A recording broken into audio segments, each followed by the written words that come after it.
Scary telling.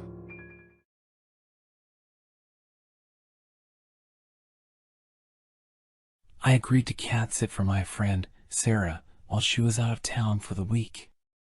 Her cat, Cleo, was a beautiful black cat with piercing green eyes. Sarah gave me the keys to her apartment, showed me where Cleo's food and litter box were, and told me to make myself at home. The first few nights were uneventful. Cleo was a sweet cat, and I enjoyed having her company. But on the third night, I woke up to the sound of scratching at my bedroom door. I assumed it was Cleo, wanting to come in and sleep with me. But when I opened the door, she wasn't there. I searched the apartment but couldn't find her. I went back to bed, still puzzled by the scratching. The next night, it happened again. The scratching at my door woke me up, but when I opened the door, there was still no sign of Cleo. I searched the apartment once again, but she was nowhere to be found. I started to feel uneasy. The scratching sounded like it was coming from something much larger than a cat. But I pushed the thought out of my mind and tried to go back to sleep. The scratching continued every night for the rest of the week. I was too scared to open the door, afraid of what might be waiting for me on the other side. Finally, Sarah returned home, and I handed over the keys. I told her about the scratching, but she didn't seem too concerned. "It's probably just a mouse or something," she said, waving it off. But I knew it wasn't just a mouse. There was something else in that apartment, something scratching at my door in the middle of the night. After cat-sitting for Sarah, I couldn't shake the feeling that something was off about her apartment. The scratching at my door in the middle of the night continued to haunt me, even though I had handed the keys back to her. A week after returning the keys, I received a call from Sarah. She sounded frantic, her voice shaking as she spoke. "Cleo's missing," she said. "I can't find her anywhere." I immediately offered to help her search. When I arrived at her apartment, I noticed that the scratching had returned. But this time, it was coming from inside the apartment. Sarah and I searched the entire place, calling Cleo's name and looking for any signs of her. But there was no sign of the cat, only the unexplainable scratching at my door. As we were about to leave, I heard a faint meowing coming from the closet. We opened the door, and there was Cleo, huddled in the corner. But as we approached her, the scratching at my door grew louder, more intense. Sarah and I exchanged a look of fear and confusion. We knew that something was wrong, that there was more going on than we could explain. After finding Cleo in the closet, the scratching at my door became a nightly occurrence once again. But this time, it was accompanied by other strange occurrences. Objects would move on their own, and I would hear strange noises coming from different parts of the apartment. I couldn't shake the feeling that I was being watched. One night, I decided to investigate. I followed the scratching sound to the closet where we had found Cleo. But as I reached for the door handle, the scratching suddenly stopped. I slowly opened the door, expecting to find something lurking in the darkness. But the closet was empty, save for a few boxes and some old clothes. And then I saw it, a small opening in the back of the closet. It looked like it led to another room, one that I had never seen before. I crawled through the opening, my heart pounding with fear and excitement. As I entered the room, I realized that I was in Sarah's bedroom. But it was different than the last time I had been there. The walls were covered in strange symbols and markings, and there was a sense of darkness that hung in the air. And then I saw her, Sarah, standing in the center of the room. She was wearing a black robe, and her eyes were fixated on something in the center of the room. As I approached her, I saw what she was looking at. There was a strange circle drawn on the ground, and in the center of the circle was a small, black cat. But it wasn't Cleo. It was a different cat, one that I had never seen before. "What are you doing?" I asked Sarah, my voice shaking with fear. She turned to me, her eyes cold and unfeeling. "I'm summoning something," she said. "Something that will give me power beyond your wildest dreams." And then she started chanting in a language that I couldn't understand, her voice growing louder and more intense with every passing moment. I knew I had to get out of there. I turned to run, but I felt something grab my ankle, pulling me back into the circle. And then everything went black.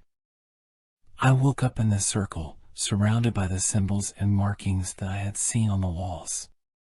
Sarah was standing over me, a look of triumph in her eyes. "You're too late," she said. "It's already been summoned." I didn't know what she was talking about, but I knew that I had to stop her.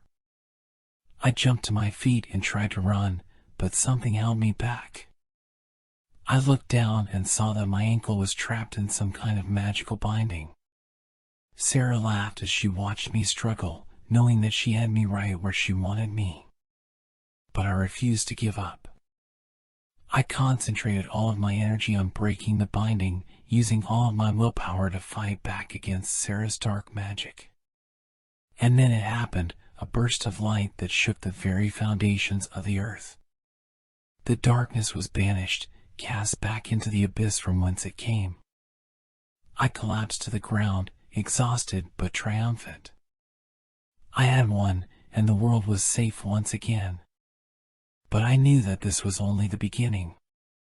The darkness was still out there, waiting to strike again. I would have to be ever vigilant, ready to fight back against the darkness at a moment's notice. But for now, I could rest easy, knowing that I had done my part to keep the world safe.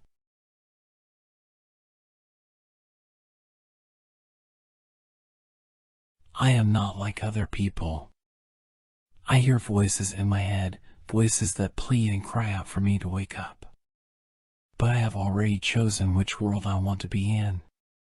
The world of my own creation, a world where the voices are silenced and the pain is gone. The only thing that keeps me grounded is my medicine.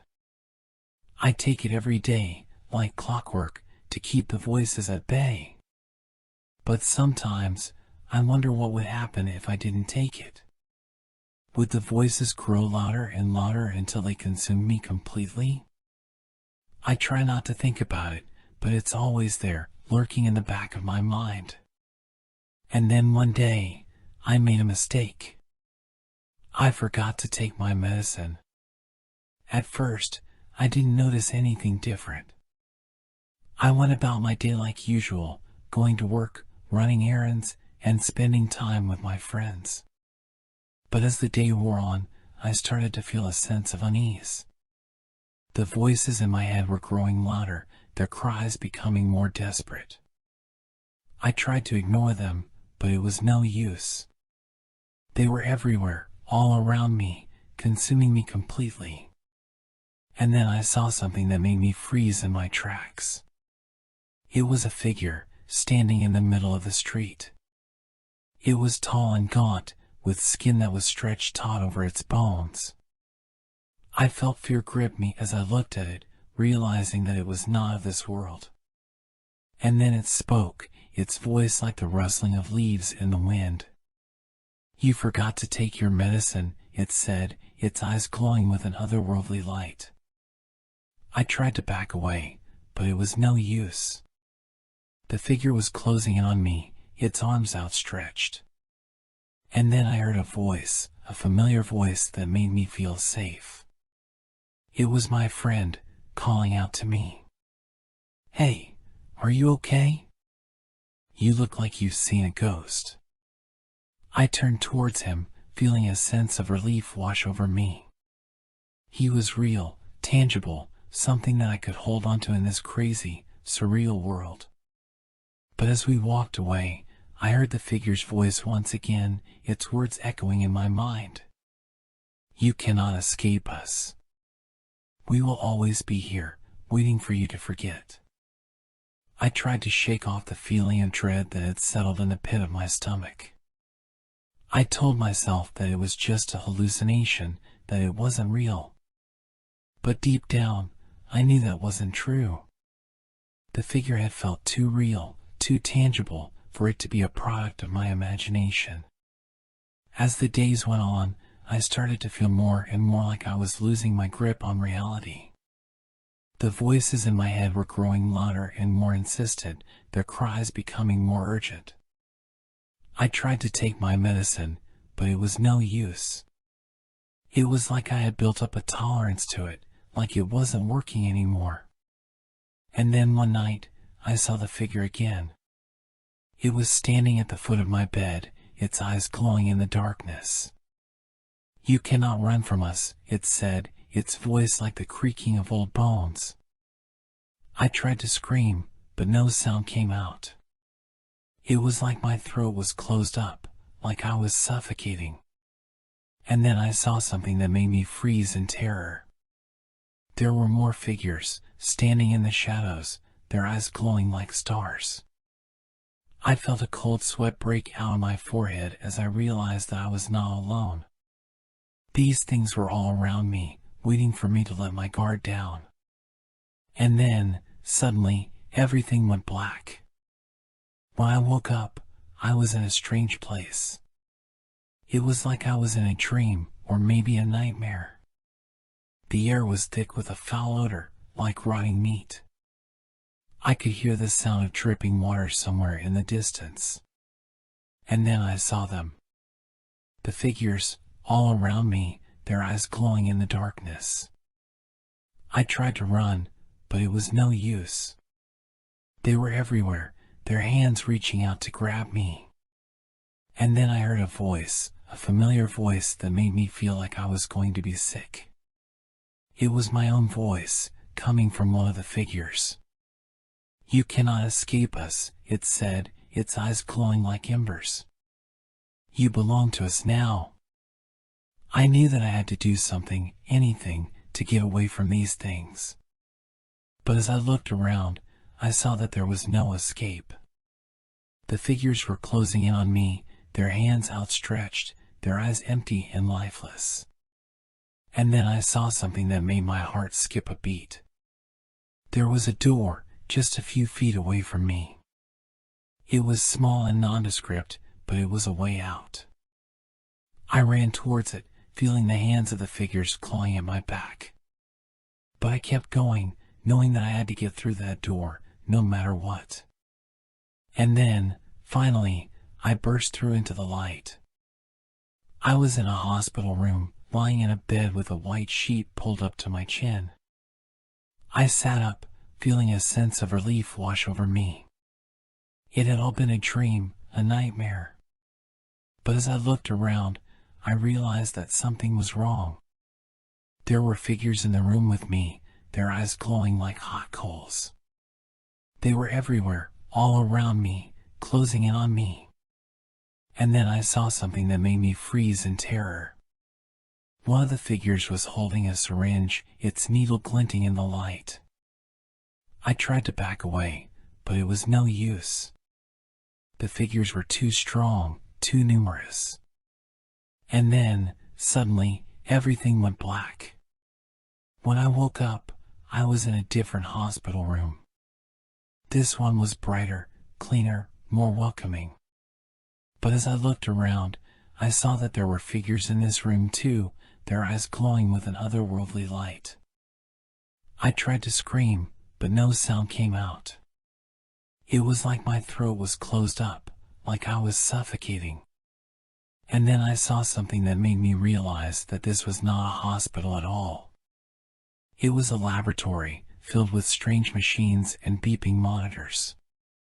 And then I heard a voice, a familiar voice that made me feel like I was going to be sick. It was the voice of the doctor, the one who had prescribed my medicine.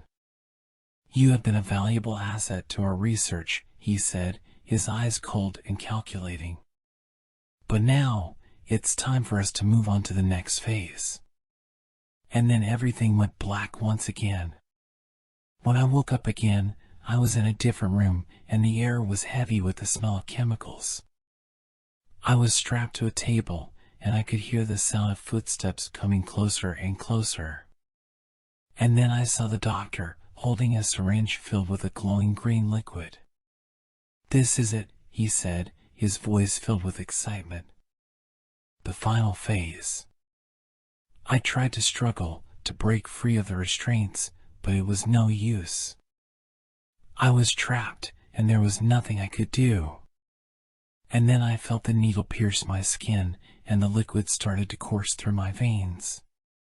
At first, it was like nothing had happened. But then I started to feel a strange sensation, like something was taking over my body. I tried to fight it, but it was like I was a passenger in my own body, watching as it did things that I had no control over. And then I heard a voice that was not my own. It was the voice of the figures, the voice of the things that had been haunting me for so long. "You belong to us now," it said, its voice like the scraping of bones. And then I realized what had happened.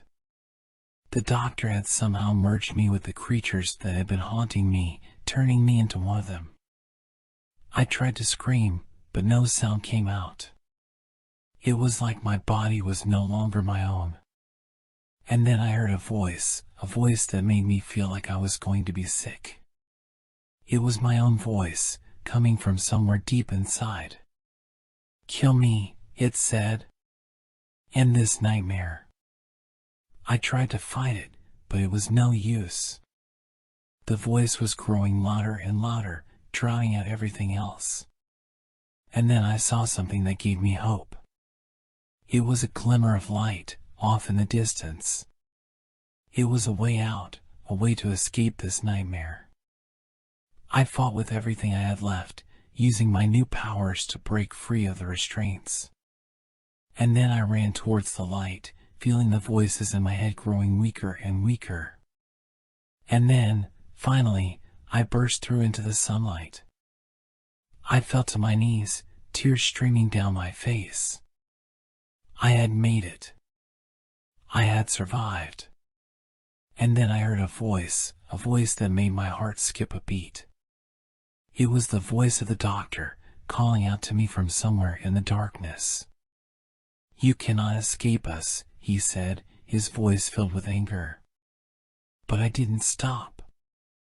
I kept running, knowing that I had to keep going, keep pushing, until I was free. And then I saw it. The light at the end of the tunnel. The way out of the darkness. I ran towards it, feeling my heart pounding in my chest. And then, finally, I burst through into the sunlight. I fell to my knees, tears streaming down my face. I had made it. I had survived. And then I heard a voice, a familiar voice that made my heart skip a beat. It was my own voice, calling out to me from somewhere in the darkness. "You can escape us," it said, its voice filled with hope. And then I knew that everything was going to be all right.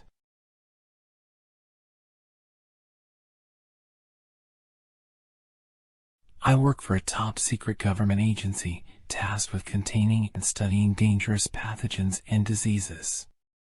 It's a highly classified operation, and we take our work very seriously. But something went wrong. Something that we never could have anticipated. It started with an alert. "Containment Pod 53 has been recovered," the computer voice announced, its tone urgent and insistent. I rushed to the lab, feeling a sense of dread settle in the pit of my stomach. This was not good. As I arrived, I saw that the entire area had been cordoned off. There were hazmat suits everywhere, people running around frantically, trying to contain the situation. I knew that I had to find out what was going on, so I approached one of the scientists. "What's happened?"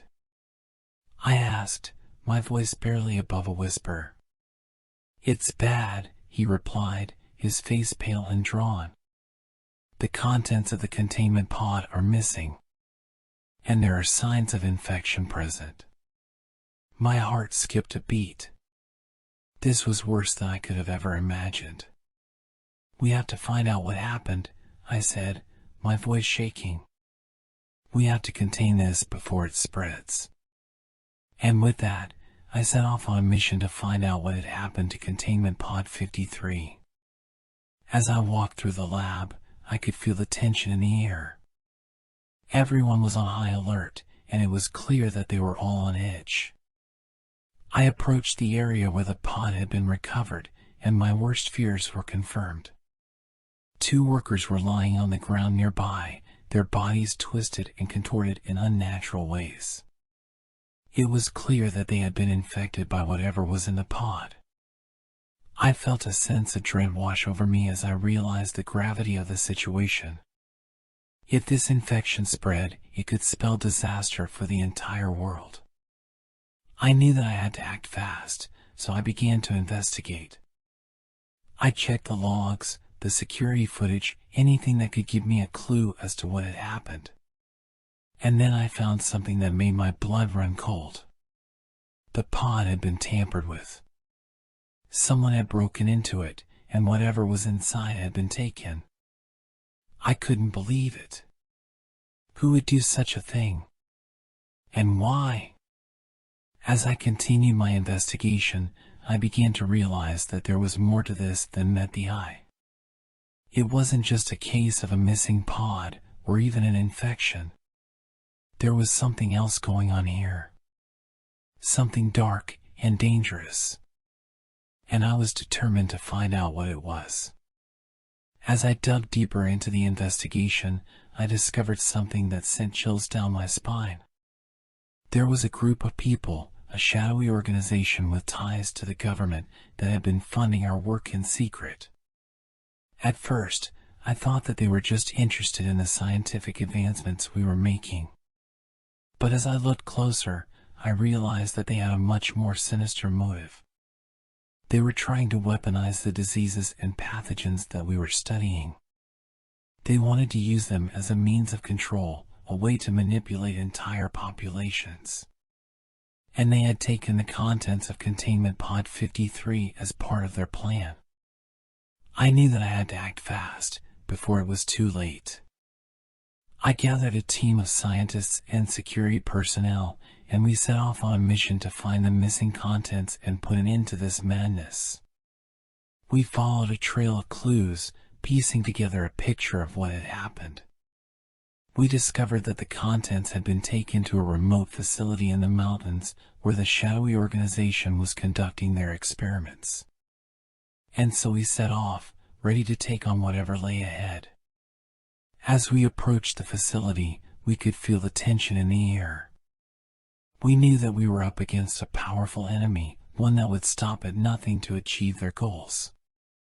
But we were determined to succeed, no matter what the cost. We stormed the facility, guns blazing, ready to take down the enemy. And what we found inside was worse than anything we could have ever imagined.